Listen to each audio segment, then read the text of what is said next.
materi dan perubahannya. Adapun tujuan pembelajaran kita kali ini adalah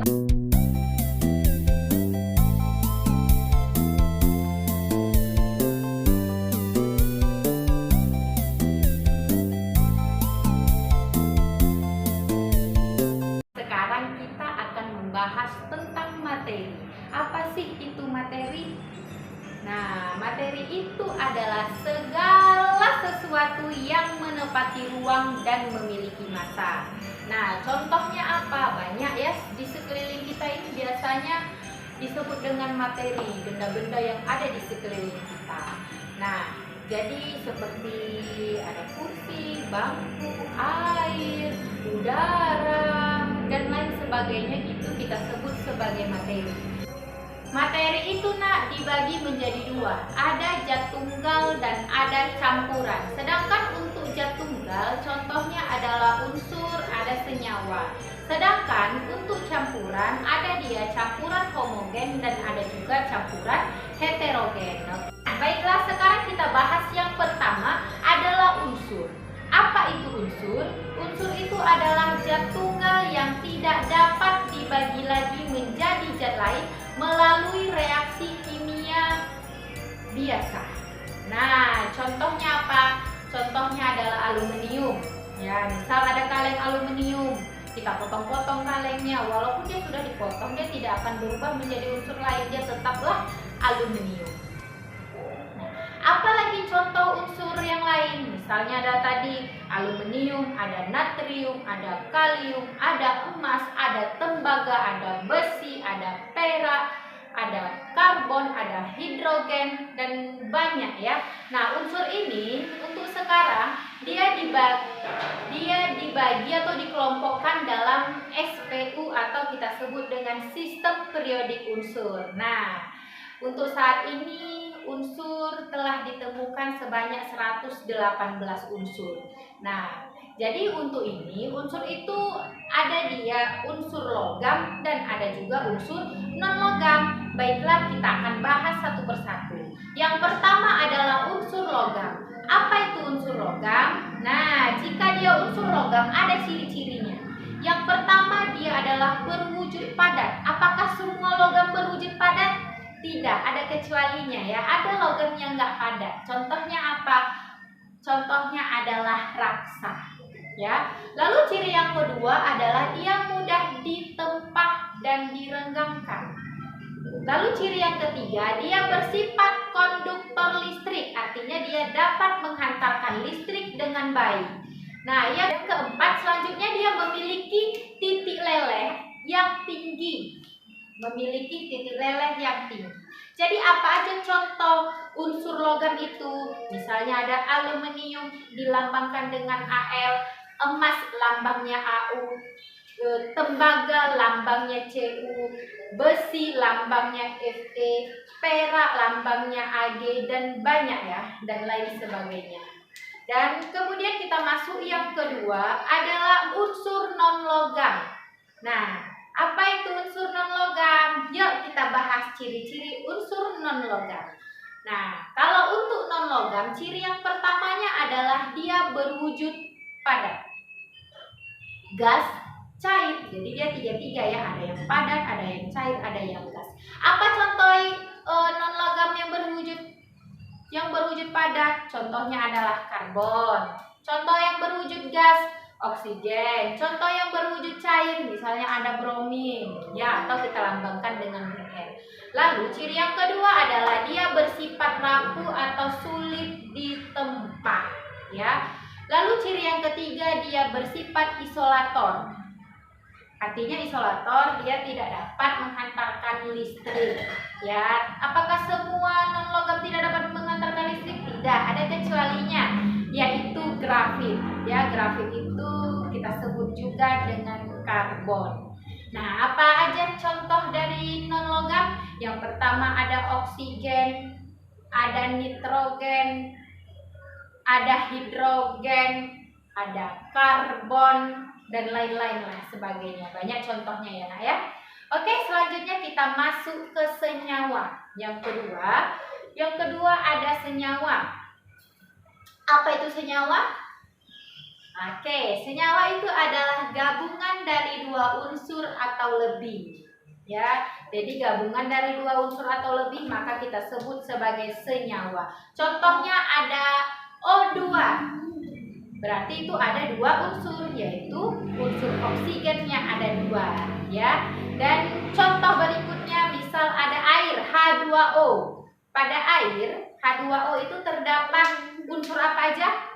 Ada unsur H, hidrogen. Ada berapa hidrogen pada senyawa H2O? Ada dua. Baru ada unsur apa lagi? Ada unsur oksigen. Berapa unsur oksigen pada senyawa H2O? Ada satu. Jadi jumlah unsur pada senyawa H2O3 yaitu 2 atom H dan 1 atom O. Jenis unsurnya 2 yaitu atom hidrogen dan oksigen. Oke, Ibu kasih lagi contoh yang kedua. Misalnya ada glukosa dengan rumus kimia C6H12O6. Ya, C6H12O6. Di mana jenis unsur pada senyawa glukosa itu ada 3, yaitu unsur apa aja nak? C, karbon, H, hidrogen, O, oksigen. Ada berapa banyak unsur karbon pada senyawa glukosa? Karbonnya ada 6, hidrogennya ada berapa?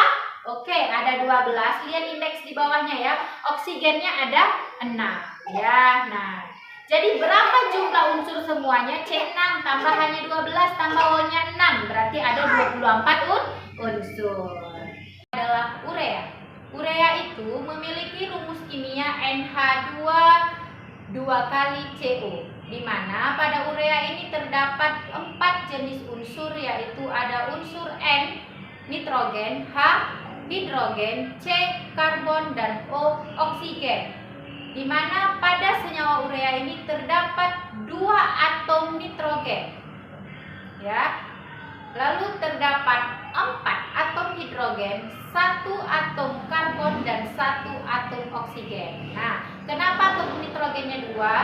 Kan di situ tertulis 1 karena di dalam kurung itu terdapat N-nya 1, yang di dalam kurung itu kita kalikan dengan 2. Berarti 1 kali 2, 2. Maka atom nitrogennya terdapat 2. Lalu lihat lagi di situ ada atom hidrogen. Ya, hidrogennya indeksnya kan di bawahnya ada 2. Nah, kita kalikan dengan yang di dalam kurung itu. Yang di dalam kurung itu ada 2 karena berarti 2 kali 2 4. Berarti atom hidrogennya ada 4. Ya. Nah, bisa dulu dipahami sampai sini ya. Misalnya Ibu buat contoh satu lagi. Ada asam asetat. Rumus kimianya adalah CH3COOH, di mana terdapat atom karbon, hidrogen, dan oksigen. Di mana atom karbonnya ada 2, ya. Lalu atom hidrogennya ada CH3, hanya ada 3 ya.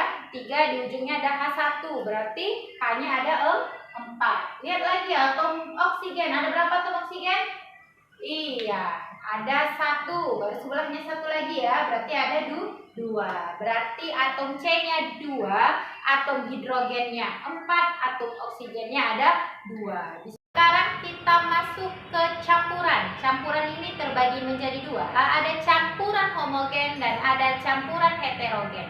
Di mana campuran homogen ini adalah campuran yang sejenis atau satu fase. Contohnya apa? Contoh misal ada larutan asam, larutan basah, larutan garam, larutan gula. Nah, Ibu ambil contoh larutan gula. Ketika gula kita ambil dan air kita masukkan ke dalam gelas, ya. Kemudian kita larutkan gula di dalam air. Ya, kita larutkan dengan cara kita aduk. Setelah kita aduk, maka gula tersebut akan larut ke dalam air. Gulanya sudah tidak nampak lagi kan? Nah, berarti itu dia satu fase. Contoh lagi, misal kita ambil garam, kita masukkan ke dalam air. Kita aduk. Ketika garam sudah larut dalam air dan kita tidak nampak lagi kan jatah larutnya garam, berarti itu satu fase.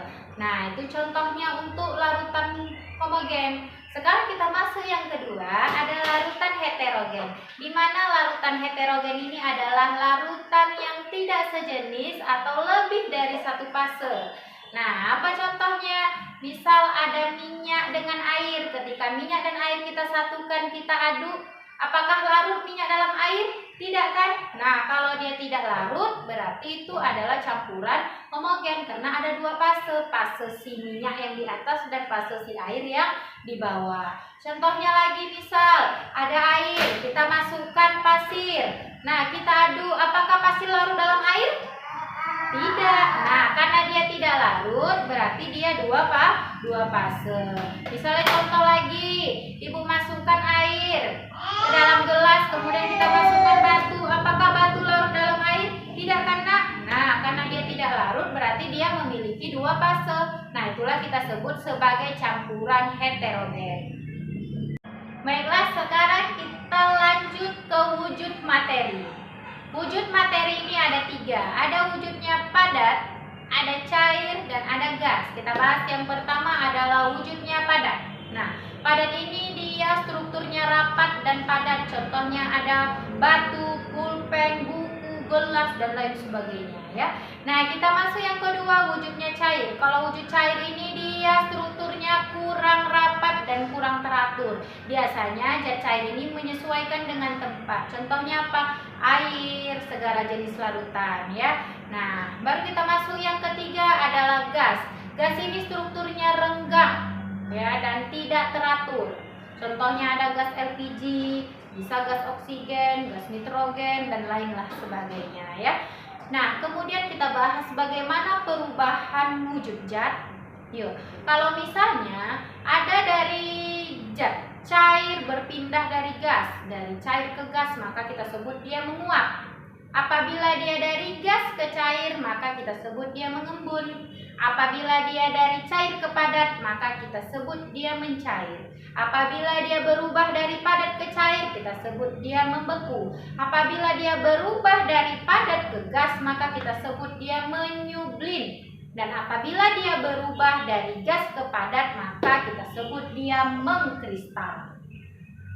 Oke, baiklah, sekarang kita masuk materi tentang perubahan si materi tadi. Nah, perubahan materi ini kita bahas ada perubahan fisika dan ada perubahan kimia. Baiklah, sekarang kita bahas dulu perubahan fisika. Apa itu perubahan fisika? Perubahan fisika ini adalah perubahan yang tidak menghasilkan zat baru. Apa ciri-cirinya? Terjadinya perubahan wujud. Bahan penyusunnya sama. Contohnya apa? Lilin mencair, besi meleleh, air membeku, dan lain sebagainya. Baru kita masuk yang kedua, ada perubahan kimia. Di mana perubahan kimia ini adalah perubahan yang menghasilkan zat baru. Ingat ya, nah, perubahan yang menghasilkan zat baru. Dan dia tidak dapat kembali ke semula. Apa contohnya? Misal besi berkarat. Kalau besi berkarat, bisa nggak kembali lagi dia tidak berkarat? Tidak bisa kan? Nah, baru contohnya lagi nasi membusuk. Kalau nasi membusuk, bisa kembali lagi dia tidak busuk? Tidak kan? Berarti ada zat baru yang dihasilkan. Baru kemudian misalnya terjadi perubahan warna. Contoh apel. Ketika apel kita potong, awalnya warnanya agak terang putih, ya kan? Kita biarkan lama-lama maka apel tersebut mencoklat. Itu menandakan terjadinya oksidasi. Apel yang mencoklat bisa kembali tiba-tiba menjadi putih? Nggak bisa. Kalau dia tidak bisa kembali ke semula, maka kita sebut dia sebagai perubahan kimia. Oke anak-anak, sampai di sini dulu pertemuan kita kali ini. Assalamualaikum warahmatullahi wabarakatuh. Salam sehat untuk kita semuanya. Bisa melayang jauh, berteman langit lepas.